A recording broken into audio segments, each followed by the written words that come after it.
Alors, pour le deuxième groupe d'exercices de flexion, cette fois-ci, flexion sur le côté. Je vais proposer ici 3 variations pour être tout à fait en sécurité, parce que c'est un exercice qui est plus difficile que le précédent, à tel point que certains enseignants l'ont suspendu. Je pense qu'il n'y a aucun problème et il est tellement bénéfique, ça serait vraiment dommage de s'en passer. Mais c'est bien de passer, de mon point de vue en tout cas, par les 2 premières phases qui sont plus sécurisantes. Donc, on commence comme d'habitude, pied parallèle, la même posture de départ. On va effectuer un transfert de poids. En effectuant un transfert de poids, je vais pouvoir rentrer le pied qui est vide. Donc, admettons que je vais aller par là pour ma flexion. Eh bien, je vais transférer le poids dans la jambe du même côté de façon à rentrer le pied de la jambe qui est sans poids, nous on appelle ça vide, le plein vide. Une jambe pleine, une jambe vide. En même temps que j'ai rentré mon pied, mon bassin, il a naturellement pivoté, il s'est naturellement tourné vers la diagonale. Peut-être à peine sur la perpendiculaire. Ne cherchez pas ça, sinon vous allez vriller votre colonne. Il faut que le bassin soit en adéquation avec les jambes. Donc diagonale, c'est bien. Les genoux sont fléchis. Ça, je ne l'ai pas dit, c'est important. Les genoux, on part semi-fléchi, on ne touche pas à ça. On transfère le poids et le bassin tourne. Et les genoux restent fléchis dans l'axe des pieds. Et là, on va pouvoir fléchir. Même recommandation que tout à l'heure. Juste lâcher la tête, lâcher les bras. Mais cette fois-ci, les genoux sont fléchis. Le poids, il est réparti à peu près sur les 2 pieds. Et pareil, on relâche. Et on remonte. Les genoux toujours fléchis. La tête lourde. Et quand la tête est remontée dans son axe, seulement quand la tête est revenue ici, je vais revenir dans la cardinale. Pas avant. Je vais leur expliquer pourquoi tout à l'heure. Et je retrouve ma posture de base. Évidemment, faites de chaque côté. Donc transfert de poids ici parce qu'on va aller là-bas. Rentrer le pied vide. La taille tourne. Diagonale. Les bras normalement sont relâchés. Et pareil, je ploie vers le bas. Je relâche la tête, les bras.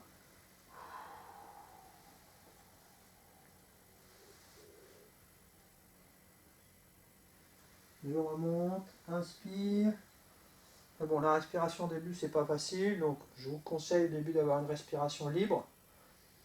Quand la tête est droite, seulement quand la tête est droite, je reviens. Sinon, je fais ça et je fais une vrille là qui n'est pas bonne. Donc je remonte droit dans le même axe de la descente et ensuite je reviens ici. Je suis souvent obligé de rajuster mes pieds, c'est normal. Ça, c'est la première variation qui est plus sécurisante que la dernière version. Donc je vous conseille de commencer par ça. La deuxième version, on ne va pas rentrer le pied, on ne va pas transférer le poids, mais on va garder les genoux fléchis. Pas trop, mais fléchis. C'est-à-dire qu'on va aller moins loin. Tout à l'heure, en rentrant le pied, je pouvais vraiment aller là. Là, si je ne touche pas au pied, je vais aller sur une diagonale, mais peut-être plus petite. Donc sans forcer, inspire, pivoter, expire, enrouler, relâcher. Donc, je ne suis pas encore là, vous n'allez pas arriver à ça tout de suite. Et je relâche sur le côté.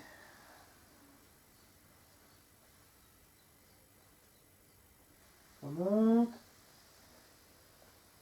Pareil, j'attends que la tête soit vraiment droite pour revenir et relâcher un petit peu plus, enrouler le bassin. Bien la rétroversion ici. Pareil, pivoter. Ne pas aller plus loin avec les épaules que les hanches, c'est-à-dire là. C'est-à-dire que votre bassin, il est là et vos épaules sont là, ça ne va pas. Souvent, on voit ça. Le bassin, il est bloqué là, mais comme je veux aller ici, donc là, vous êtes en torsion. C'est ça qui n'est pas bon. Donc, soyez humble. Là, par exemple, c'est le matin, je n'ai pas trop de souplesse, il fait un peu frais.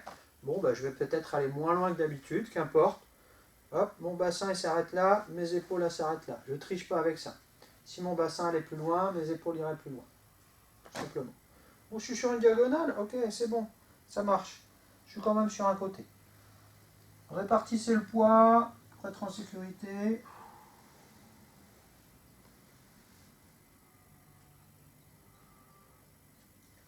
Pareil, on remonte. La tête est droite, elle est bien revenue. Je reviens dans mon axe. Ok. Troisième et dernière version, je vais faire la même chose, jambes tendues, mais quand je dis jambes tendues comme d'habitude, sans bloquer les rotules. Donc on s'arrête juste avant. Donc je fais ma rotation en tendant les jambes. Donc pareil, le bassin, les épaules. Et je fais la même chose, je garde les jambes tendues.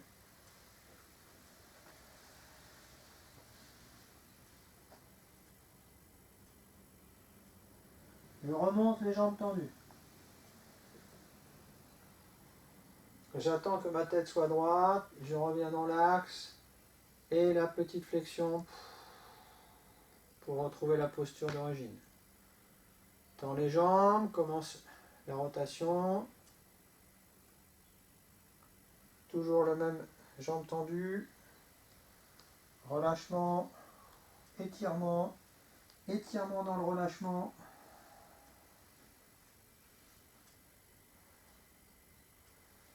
Remonte tranquillement.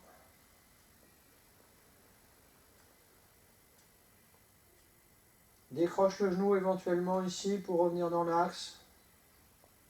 Décroche l'autre et retrouve ta posture d'origine. Donc 3 variantes, passez bien par d'abord la première, puis la deuxième et seulement au bout d'un certain temps de pratique, plusieurs mois, la troisième solution.